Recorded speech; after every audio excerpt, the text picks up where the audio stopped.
कहते हैं ना कि फर्श से आप अर्श पे आ गए। जो यूथ है उनको सपोर्ट करे, उनके करियर को सपोर्ट करे। अभी इंडिया में इतना ज़्यादा अनएम्प्लॉयमेंट है। सरकार ऐसी बननी चाहिए जो गरीबों पर ध्यान दे, महंगाई पे ध्यान दे, ना कि हिंदू मुस्लिम पे, मंदिर पे। मुस्लिम को लेकर चलेंगे ना तो और बहुत अच्छा कर सकते हैं। अब किसी को भी वोट दो, कोई भी जीते, लेकिन गरीबों को कोई नहीं पूछता जीतने के बाद। कोई आता है देखने?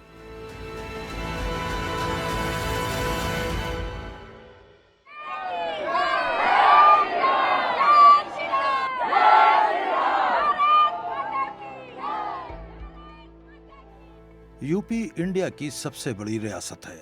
पार्लियामेंट की 544 में से 80 सीटें यहाँ वाक़ हैं। कहते हैं जो यहाँ से जीतता है दिल्ली में हुकूमत उसी की बनती है। इस वक्त इंडिया में पार्लिमानी इंतखाबात चल रहे हैं।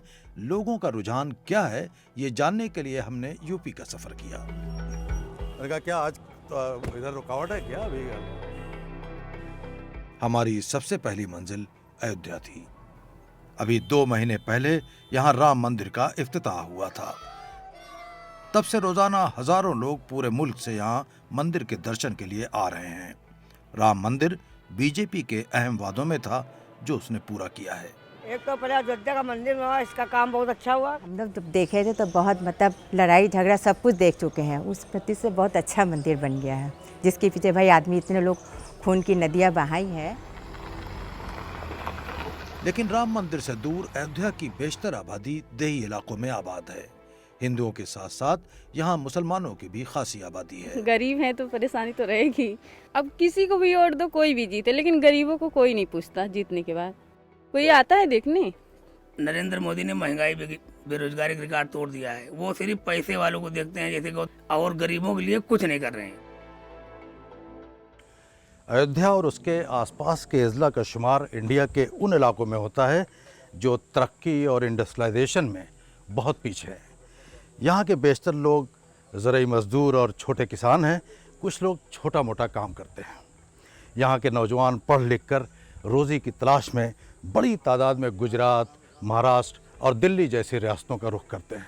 यहाँ बेरोज़गारी, गुर्बत और महंगाई जैसे सवालात रोज़मर्रा का चैलेंज है। लेकिन ये पूरी रियासत इन बुनियादी सवालों के बजाय पिछले कुछ अशरों से हिंदू, मुस्लिम और मंदिर मस्जिद की सियासत में उलझी हुई है। भारतीय जनता पार्टी को हटाना है, हराना है और इस देश में शानदार। अयोध्या की पार्लिमानी सीट बीजेपी के लिए बहुत अहम है क्योंकि राम मंदिर की तहरीक से ही वो इख्तिदार तक पहुंची है। अवधेश प्रसाद अपोजिशन अलायंस के उम्मीदवार हैं। अपोजिशन पार्टीज ने बीजेपी के खिलाफ एक बड़ा अलायंस बना रखा है।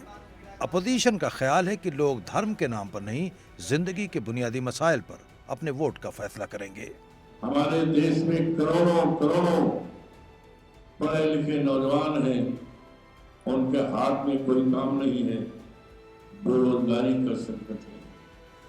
और चाहे इस देश में फैले हुए भ्रष्टाचार को लेकर, चाहे इस डबल इंजन की सरकार के रहते और चलते लोगों के उत्पीड़न का संकट है।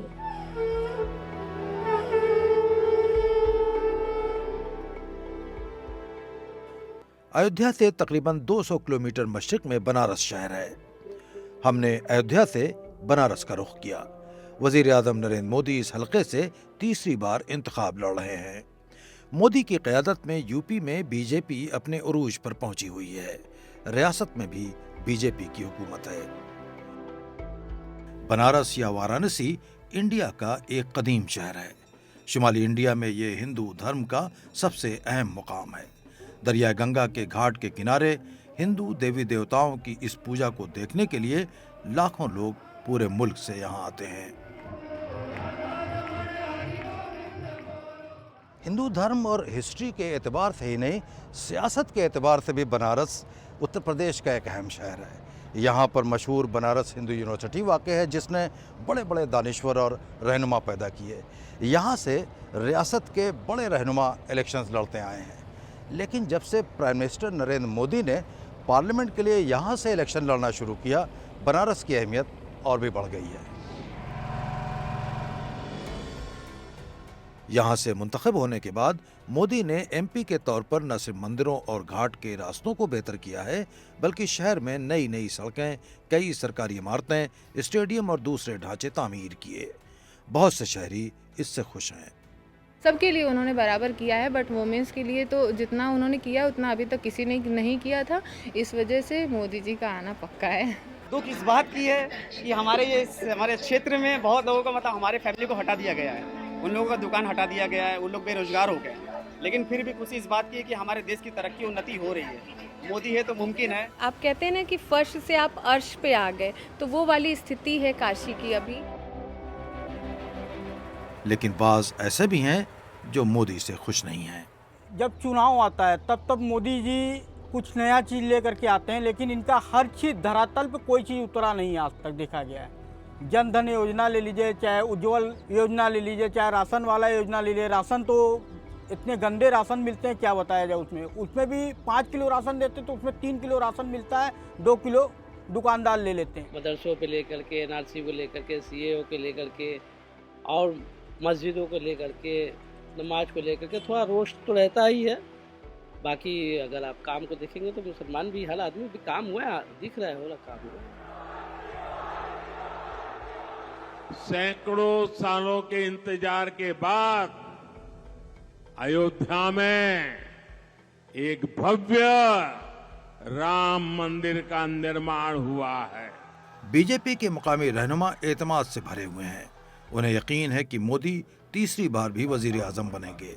यूपी में हम समझते हैं कि 80 हमारा लक्ष्य है और 75 प्लस में हम जाएंगे। सारे इन लोगों को अपनी सीटें अखिलेश यादव जी अपने गढ़ में ही हारेंगे।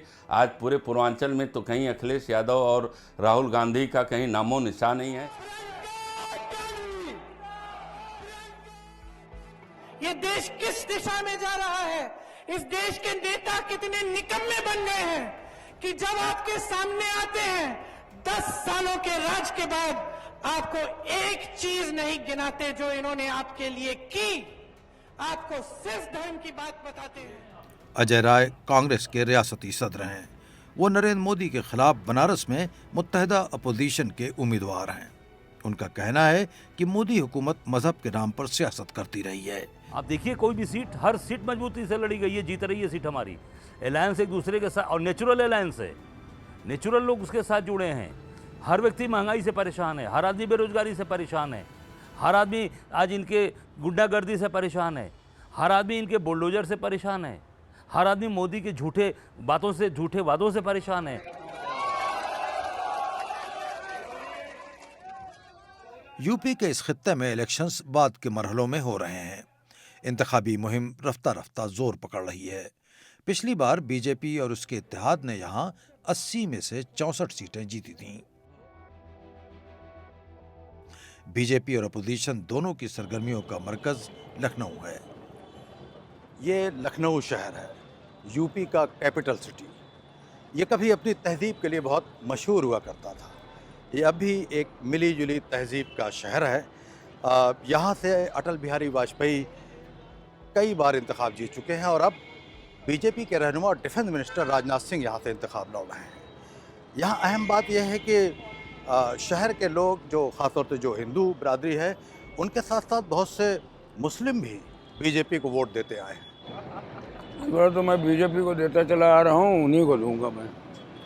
राजनाथ सिंह खड़े हो रहे हैं, उनके बेहतर आदमी नहीं है। तो मुस्लिम्स में क्या बीजेपी को लोग वोट देते हैं, बहुत देते हैं, शुरू से देते हैं, ऐसी बात नहीं, शुरू से तो नहीं, अटल जी के टाइम से जरूर देते हैं। अभी भी अगर देखा जाए तो रिलीजियस बेसिस पे डिवाइड है। एक कम्युनिटी दूसरी कम्युनिटी को क्लियरली नहीं समझ रही है, एंड बहुत सारे लोग हैं जो बस इसी को सपोर्ट करना चाहते हैं। जो यूथ हैं उनको सपोर्ट करें, उनके करियर को सपोर्ट करें। अभी इंडिया में इतना ज़्यादा अनएम्प्लॉयमेंट है, जो पढ़े लिखे युवा हैं वो बहुत ज़्यादा हताश हो रहे हैं अपने काम को लेकर के। उन्हें कोई बेटर अपॉर्चुनिटी नहीं मिल पा रही है, गवर्नमेंट में हो, प्राइवेट में हो, हर जगह बहुत ज़्यादा बायस्ड होता जा रहा है। तो मैं चाह रही हूँ कि अभी उस चीज़ पे ध्यान दिया जाए, गवर्नमेंट कोई भी हो। दुनिया के अंदर भारत का सम्मान बढ़ा है, देश की सीमाएं सुरक्षित हुई हैं, आतंकवाद और नक्सलवाद से भारत मुक्त हुआ है। यूपी में बीजेपी की हुकूमत है, लेकिन अपोजिशन ने इस बार बीजेपी के खिलाफ एक ग्रैंड अलायंस बना रखा है। बीजेपी के तर्जुमान डॉक्टर प्रियंका मौर्य का कहना है कि मुत्तहिदा अपोजिशन से बीजेपी को कोई खतरा नहीं है। डरना तो विपक्ष को है, क्योंकि उनका कोई ऐसा काम ही नहीं है जो वो गिनवा पाए अकेले, इसीलिए सबके सब मिले हुए हैं और मिल करके भी भारतीय जनता पार्टी को इसलिए नहीं हरा पाएंगे क्योंकि भारतीय जनता पार्टी ने उत्तर प्रदेश में योगी जी ने और केंद्र में मोदी जी ने जनता को लाभ पहुंचाने के लिए बहुत सारे कार्य किए हैं। मेन अपोजिशन जमात समाजवादी पार्टी की रहनुमा नाहिद लारी कहती हैं कि अपोजिशन के लिए यूपी से जीतना बहुत जरूरी है, यहीं से मुस्तकबिल का फैसला होगा। उत्तर प्रदेश ही रास्ता है दिल्ली जाने का, चाहे वो नौजवान हों, महिलाएं हों, बुजुर्ग हों, पिछड़े, दलित, आदिवासी, किसान, मजदूर, हर वर्ग के लोग तो बीजेपी से नाराज हैं। मुस्लिमों का देश के संसाधनों पर पहला हक है, ये मनमोहन जी का बयान है। इलेक्शन शुरू होने के बाद वजीर आजम नरेंद्र मोदी के मुस्लिम मुखालिफ बयानात में शिद्दत आ गई है। लखनऊ के सियासी तज्जियाकार शरद प्रधान का ख्याल है कि ये मोदी की घबराहट का पता देती है। उन्हें जमीन पर खतरा महसूस हो रहा है, लेकिन अपोजिशन के लिए रास्ता आसान नहीं है। यहाँ पे क्योंकि ऑलरेडी लोगों के माइंड्स कैप्चर्ड हैं, क्योंकि एक कल्ट बना दिया मोदी ने, एक कल्ट बना, ये पार्टी नहीं है, एक कल्ट बना दिया है, और तो उसमें लोगों को कन्विंस होना बड़ा इजी होता है। उसका काउंटर नैरेटिव क्योंकि नहीं है, और काउंटर नैरेटिव है भी तो इतना कमज़ोर है, इसलिए कन्विंस करना आसान होता।